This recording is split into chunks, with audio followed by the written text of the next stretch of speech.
Assalamualaikum teman-teman.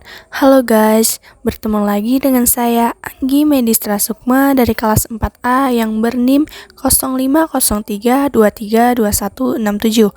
Nah, kali ini saya akan memaparkan materi mengenai sistem keuangan Islam. Yuk simak video selanjutnya.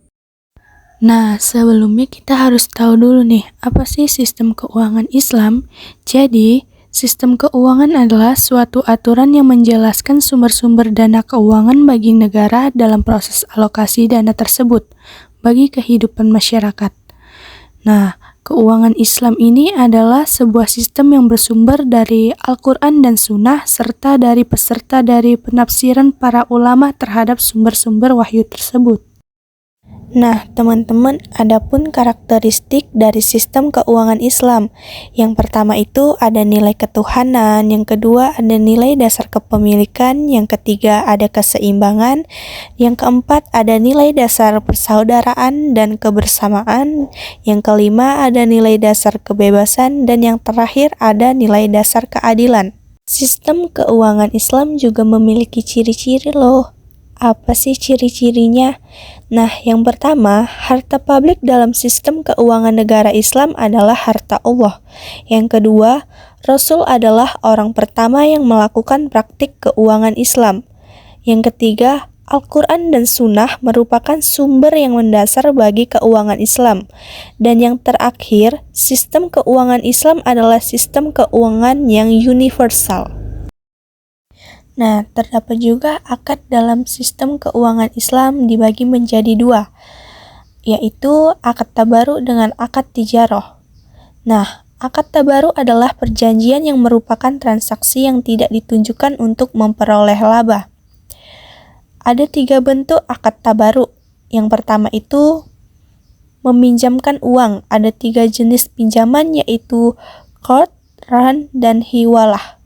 Qard adalah pinjaman yang diberikan tanpa menyaratkan apapun selain mengembalikan pinjaman tersebut dalam jangka waktu tertentu. Ran adalah pinjaman yang mensyaratkan suatu jaminan dalam bentuk atau jumlah tertentu. Dan hiwalah adalah bentuk pinjaman dengan cara mengambil alih piutang dari pihak lain. Untuk yang kedua yaitu meminjamkan jasa. Ada 3 jenis pinjaman jasa. Yang pertama ada wakalah, yaitu memberikan pinjaman berupa kemampuan kita saat ini untuk melakukan sesuatu atas nama orang lain. Yang kedua wadiah, yaitu di mana pada akad ini telah dirinci tentang jenis penitipan dan pemeliharaan. Yang ketiga ada kafalah, yaitu di mana pada akad ini terjadi atas wakalah yang bersyarat. Untuk yang ketiga yaitu memberikan sesuatu. Ada 2 jenis pada akad ini. Yang pertama wakaf, merupakan pemberian dan penggunaan pemberian yang dilakukan untuk kepentingan umum dan agama serta pemberian itu tidak dapat dipindah tangankan. Yang kedua yaitu hibah, yang merupakan pemberian sesuatu secara sukarela kepada orang lain. Nah, akad tijarah. Akad ini yang dimaksudkan untuk mencari akan mendapatkan keuntungan di mana rukun dan syarat telah dipenuhi semuanya.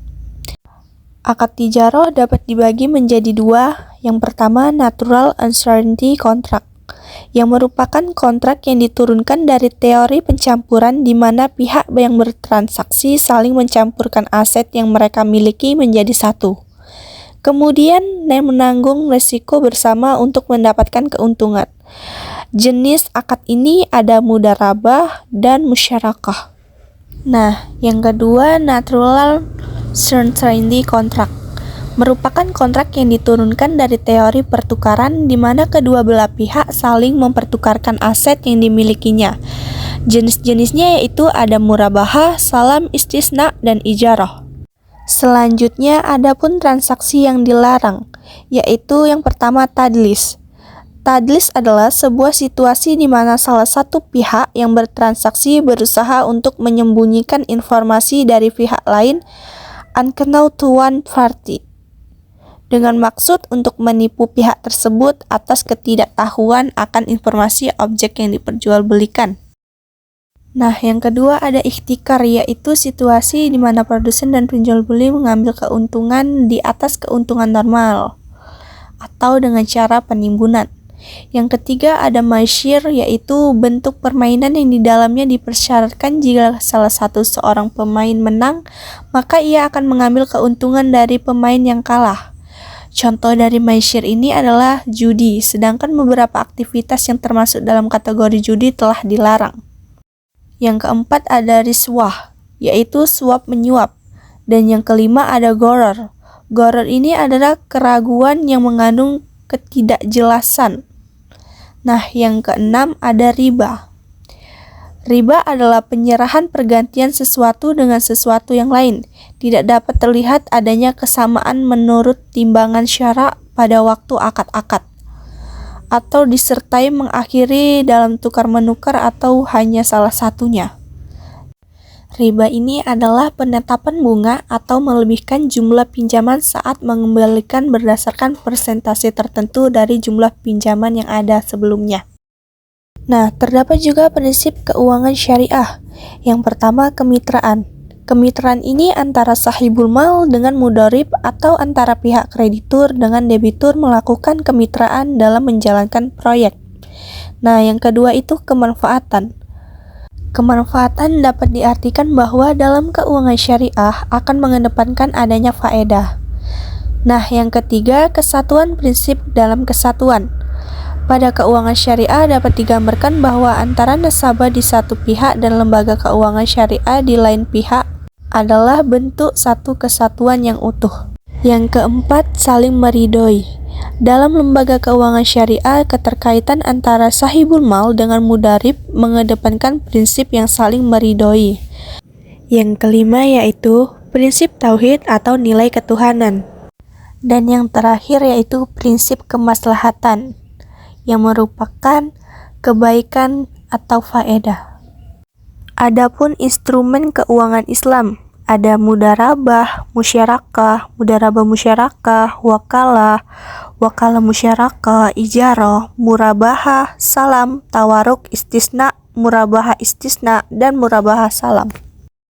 Nah, teman-teman, jadi dapat kita simpulkan, keuangan Islam adalah sebuah sistem yang bersumber dari Al-Quran dan Sunnah, serta dari penafsiran para ulama terhadap sumber-sumber wahyu tersebut.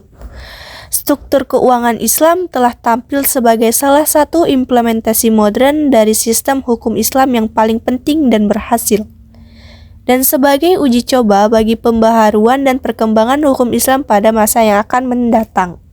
Nah, teman-teman, itu saja materi yang dapat saya paparkan mengenai sistem keuangan Islam.